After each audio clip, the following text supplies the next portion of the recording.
Why does a small forest pond in Poland bear the name of a Lithuanian Grand Duke? At first glance, there seems to be no logical explanation, but the deeper we explored the history of this place, the more surprising the answers became.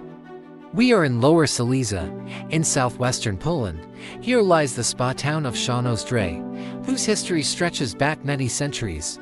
Today, it is known for its mineral springs, historic park, and elegant architecture. But beyond its central promenades lies another remarkable place, Lake Gedymina. Today, people come here to walk along the forest trails, relax by the water, or climb the observation tower. For most visitors, it is simply a beautiful corner of nature. But to understand how this place became part of the history of Szczawno-Zdrój, we need to begin with events that took place many centuries ago. The history of Szczawno-Zdrój stretches back many centuries.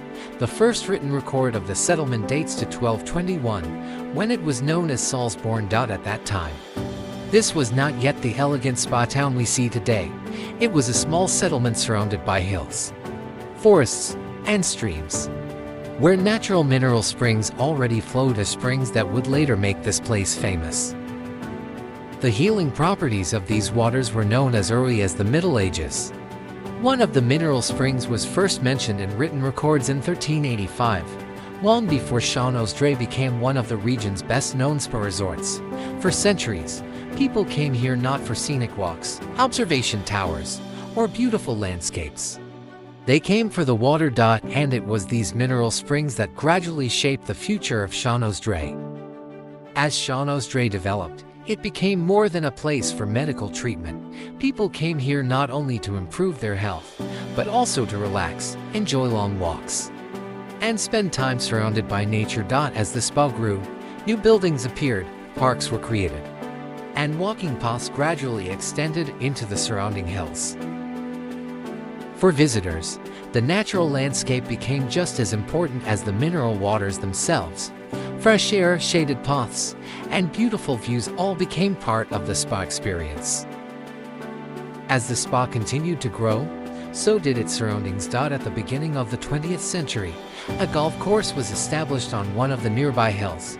At the time, it was an unusual leisure destination that reflected how Szczawno-Zdrój was evolving into not only a place for treatment, but also a popular resort for recreation and outdoor activities.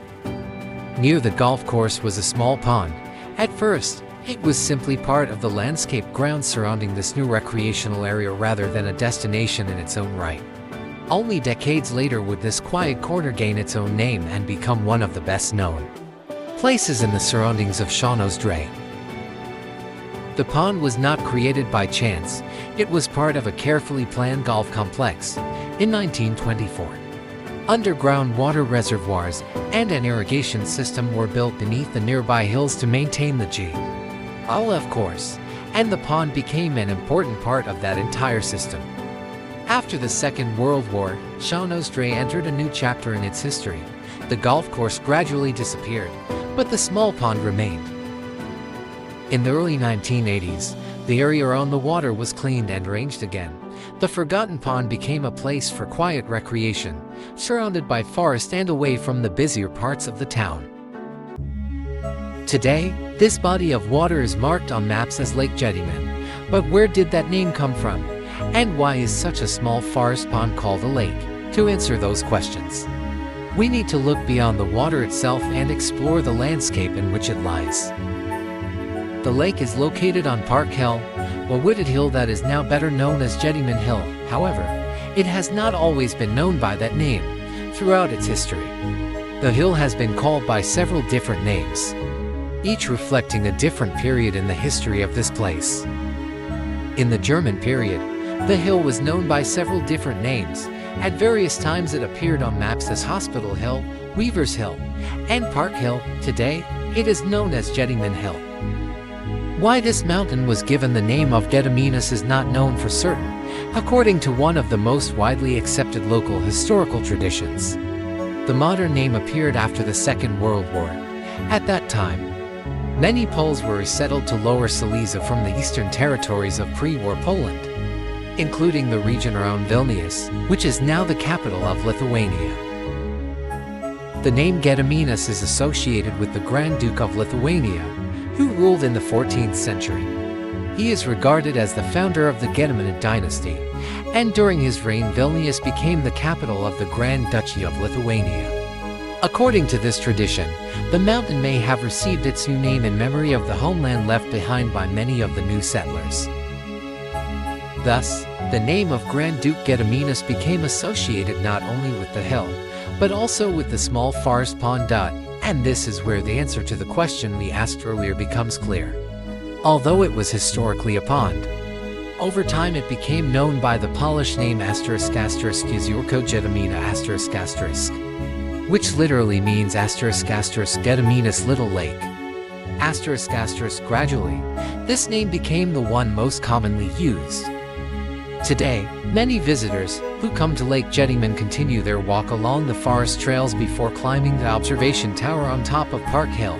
From the viewing platform, a wide panorama opens over the spa town, the surrounding forests, and the rolling hills of Lower Silesia. From here, the lake itself can also be seen, quietly hidden among the trees. However, the present-day observation tower is not the first one on this hill. As early as the 19th century, an observation tower and the Belvedere restaurant stood not far from here. It was a popular destination for visitors who came to Szczawno-Zdrój after the Second World War. These structures did not survive. Today's observation tower continues this long-standing tradition, allowing visitors, just as it did more than a century ago, to rise above the forest and admire the surrounding landscape from above. The modern observation tower was designed to be accessible to almost everyone, and like most traditional observation towers, visitors can reach the top not only by stairs.